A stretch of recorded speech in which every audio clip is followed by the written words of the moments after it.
You know that feeling, right? It's usually January 1st. Or maybe like a random Monday where the coffee hits just right and you wake up and think, this is it. This is the day. The slate is clean. I am reinventing myself. The whole new year, new me syndrome. Exactly. You map it all out. I'm going to run a marathon. I'm going to learn French. You buy the expensive running shoes. You get the app. You stock the fridge with, I don't know, kale. You go all in for maybe 72 hours. And then... it rains on Thursday.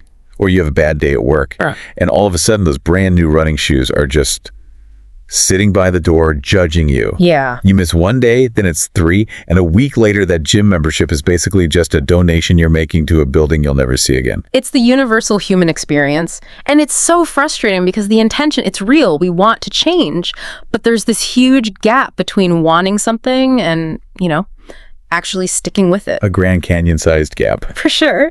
So today, on the deep dive, we're trying to build a bridge across that gap. We are. We've been looking at a bunch of studies and articles and, well, what is arguably the definitive manual on this whole subject, Atomic Habits by James Clear. Oh, yeah. That book is a monster. I feel like I see it on everyone's bookshelf, usually sitting right next to a journal that has like 3 pages filled out. Right. But our mission today isn't just to review it. We want to really get into why the traditional advice, the just have more willpower stuff, is actually setting us up to fail. That's the key. The whole argument in the source material is that the problem isn't you, it's your approach. And I guess that starts with the title, right? Atomic. Honestly, when I first heard it, my brain went to like nuclear power, the atomic bomb, something huge and explosive. That's what most people think, yeah. But if you go back to the physics of it, an atom is. Yeah. It's the smallest possible unit. It's the fundamental building block of everything. Okay. And that's the thesis. We're all obsessed with these massive, earth-shattering changes, the quantum leap, but we totally ignore the tiny atomic pieces that actually build up to that leap. We want the movie montage, The scene with the upbeat music where the hero trains for 3 minutes and is suddenly ready to win the championship. Yes. But in real life, there is no montage. Big success is just a huge collection of really small, boring actions. And the book argues if you can just master that atomic level, these tiny 1% shifts, the big explosion of results, it just kind of takes care of itself. So let's get into the core philosophy, because there's this one idea in the beginning that completely flips the script on how we usually think about this, the whole systems versus goals thing. This is the foundation of everything. There's a quote from the book that it nails it. You do not rise to the level of your goals. You fall to the level of your system. You fall to the level of your systems. Wow, that's a harsh reality check, because we are taught from like kindergarten to be goal-oriented. Totally. Hit this target, get an A, lose 10 pounds. But just think about that for a second. Does setting the goal actually do anything? The author uses this brilliant example. The Olympics. Every single athlete on that starting line has the exact same goal. To win the gold medal. To win the gold. Yeah. So the winners and the losers have the same goal, which means the goal cannot be the thing that separates them. Races. The system. It's the daily training, the nutrition plan, the sleep schedule.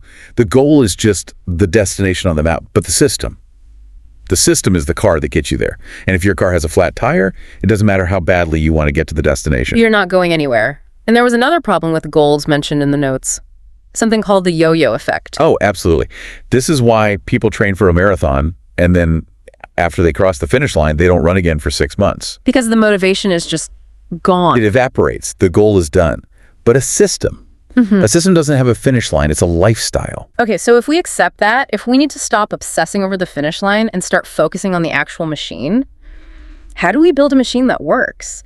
Because I can design a perfect system, but my brain is still going to try and sabotage me at 6 a.m. And that brings us to the practical part of the book. James Clear lays out these 4 laws of behavior change. They're basically levers you can pull to sort of hack your own psychology. I like that. Hacking our own laziness. Okay, what's law number 1? Law number 1 is make it obvious. Make it obvious. That sounds almost too simple. Like, just put my running shoes where I can see them. That's the start of it, yeah. But it's deeper. It's about environment design. Yeah. The research shows that a huge chunk of our behavior is just. Yeah. It's reactive. Yeah. You don't consciously decide to eat a cookie. You see a cookie on the counter, and your brain just kind of goes for it. We're basically victims of our own visual cues. Or we can be the architects of them. The idea is what is seen is remembered. If you want to drink more water, don't hide the bottle in the cupboard. Put full water bottles in every single room. You have to make your good habits impossible to ignore. Okay, that makes sense. There was another term in here too, habit stacking. Yes, habit stacking is brilliant. It uses an existing habit as a trigger for a new one. So instead of a vague goal like, I'll meditate more, you get super specific. You piggyback on something you already do. Exactly. You say, after I pour my morning coffee, I will immediately meditate for 1 minute. Your brain already has this super strong pathway for pouring coffee. You're gluing a new habit onto that existing highway. I like that because it takes the decision out of it. The coffee decides for you. Okay, so I've made it obvious. The yoga mat is out, but just because I see the mat doesn't mean I actually want to get on it. Which is the perfect lead into law number 2, make it attractive. This is where the brain chemistry comes in. The dopamine. It is. Yeah. We are dopamine-driven creatures. But the key thing to understand is that dopamine isn't really about pleasure itself. It's about the anticipation of pleasure. It's the craving. So we have to somehow manufacture a craving for things that are fundamentally boring, like doing your taxes. Or doing push-ups, right.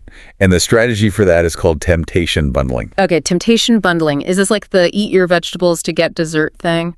Kind of, but you do them at the same time. The famous example is this engineering student who loved watching Netflix but knew he needed to exercise more. So he literally hacked his stationary bike. He wrote a program so that Netflix would only play on his laptop if he was pedaling at a certain speed. No way. So if he slows down, the show pauses. Exactly. He bundled something he wanted to do with something he needed to do. And over time, his brain started to associate the hard work of exercise with the reward of entertainment. He made the habit attractive. That's genius. You're basically bribing yourself. But speaking of hard habits, some things are just difficult. I can make it attractive, but running uphill is still going to be hard. Which brings us to law number 3. Make it easy. And this, honestly, this is the one where almost everyone gets it wrong. Because we have that whole go big or go home attitude. Yeah, that no pain, no gain stuff. And that mentality is where good habits go to die. The source talks about the law of least effort. We are evolutionarily wired to conserve energy. If a habit requires a ton of friction to start, we will find an excuse not to do it. This is where the 2-minute rule comes in, isn't it? I remember reading that and thinking, really? 2 minutes? It sounds kind of silly, I know. But the rule is, when you start a new habit, it should take less than 2 minutes to do. But what's the point? If I want to read more, reading for 2 minutes feels pointless. You're focusing on the wrong thing. The goal isn't to finish the book. Not yet. The goal is to master the art of showing up. You have to standardize before you optimize. Standardize before you optimize. I like that phrase. Right. A habit has to exist before it can be improved. If you just put on your running shoes and walk out the door for 2 minutes, you might feel ridiculous. But you are casting a vote for the identity of, I am a person who exercises. You're just paving the pathway. You're paving the pathway. Once the habit of showing up is automatic, then you can worry about staying longer. But you can't improve a habit that doesn't exist in the first place. That's actually really freeing. You lower the bar so much you can't possibly say no. Exactly. And for bad habits, you just do the reverse. You increase the friction. If you want to watch less TV, unplug it and take the batteries out of the remote after you're done. Make laziness inconvenient. Okay, so we have obvious, attractive, and easy. That gets us to do the thing once, maybe twice, but what makes us do it for a year? Law number 4, make it satisfying. This is all about the reward. And it's tricky because we live in what's called a delayed return environment. Meaning the good things we do now don't pay off for a long, long time. Right. You save money today, you're not rich tomorrow. You skip the donut today, you don't magically have a six-pack tomorrow. But the bad habits, they have an immediate reward. You eat the donut, you get the sugar rush right now. Instantly. Our brains are still running on like caveman software. Yeah. They want the immediate win. So law 4 is about finding a way to give yourself a little hit of satisfaction right after you do the good habit. The source mentioned that story about the sales guy and the paper clips. The paperclip strategy, yes. So this guy had 2 jars on his desk. One was full of 120 paper clips, the other was empty. Every single time he made a sales call, he would just move one paper clip from the full jar to the empty jar. It's so simple, but I get it. It's visual progress. It's visual. It's tactile. Even if the call was a total failure, he still got that little satisfying feeling of moving the clip. He got to see his effort accumulate. It made the grind satisfying. So if we put it all together, obvious, attractive, easy, satisfying, we're building this this machine that runs itself. But I want to go back to the math of it. We said atomic means small. There's that specific calculation. The 1% rule. I love this part. It's the ultimate argument for being patient. The idea is simple. If you get just 1% better at something each day for 1 year. Most people would think, okay, you're maybe twice as good. Right. But it's not addition. It's compound interest. The math is 1.01 to the power of 365. And that equals 37.78. Wait, what? You end up almost 38 times better. 38 times better. That's the power of compounding. But, and this is the crucial part, there's a danger zone. The book calls it the plateau of latent potential. That sounds like a place in a video game. It kind of is. It explains why we quit. Because in the beginning, the results of compounding are basically invisible. It's like an ice cube. You take it from 25 degrees to 26 to 27. Nothing changes. It's still a block of ice. And you feel like you're wasting your time. I've been going to the gym for a month and I look exactly the same. Exactly. Yeah. But that work isn't wasted. It's being stored. And then you hit 32 degrees and bam, it melts. The breakthrough happens. We expect our progress to be linear, but it's actually exponential. You just have to survive the plateau long enough to see the curve shoot up. That is a huge perspective shift. It's not that it isn't working. It's just that the results haven't shown up yet. Correct. Which brings us to what I think is maybe the most powerful idea in the whole book. We've talked about the mechanics, the how, but this next part is about the who. Identity-based habits. Yes. So there are 3 layers to change. You have outcomes, which is what you get. You have processes, which is what you do. And then the very core, you have your identity, which is what you believe about yourself. And most of us start on the outside with the outcome. I want to lose 20 pounds. Right. But the book argues we need to flip that completely inside out. Start with identity. Don't focus on what you want to achieve. Focus on who you wish to become. So the goal isn't to read a book. The goal is to become a reader. Exactly. It sounds like a small change in wording, but it's everything. If you say, I'm trying to quit smoking, you're still identifying as a smoker who is trying to change. You're sacrificing something. You are. But if your identity shifts to, I am not a smoker, and someone offers you a cigarette, it's easy to say no. It's not who you are anymore. True behavior change is identity change. It's like our brains can't handle the cognitive dissonance. Our actions have to eventually align with who we believe we are. Precisely. If you believe you're an athlete, you go to the gym because that's just what athletes do. It's no longer a chore. It's an act of self-affirmation. And this ties back to the 2-minute rule. Every time you do those 2 push-ups, you're not just exercising. You're casting a vote. That's the beautiful phrase from the source. Every action you take is a vote for the type of person you wish to become. And you don't need a unanimous decision. You just need a majority. I love that. So if you miss a workout, you haven't failed. You just cast 1 vote for the other side. The goal is just to make sure the healthy person wins the election tomorrow. It completely removes the shame and the all-or-nothing thinking. Okay, we have been singing the praises of the system for a while now. Yeah. But this is a deep dive. We have to be critical. Where are the gaps? Is this really the answer to everything? It's a fair question. Yeah. And no, it's not. I mean, the pros are obvious. It's incredibly practical. It's easy to understand, and it demystifies success. Really? But one critique is that it's very mechanistic. It treats human beings like simple input-output machines. But our psychology is a lot messier than that. Right. If you're dealing with, say, deep-seated trauma or clinical depression, just making a habit obvious might feel, I don't know, a little simplistic. Exactly. It assumes a certain baseline level of function and agency. Yeah. It's a brilliant user manual for building habits, but it's not a substitute for therapy or a textbook for healing the soul. That's a really good distinction. And what about for people who read a lot of self-help? Is it just repackaging old ideas? I mean, to an extent, yes. The idea of cues and rewards goes all the way back to Pavlov.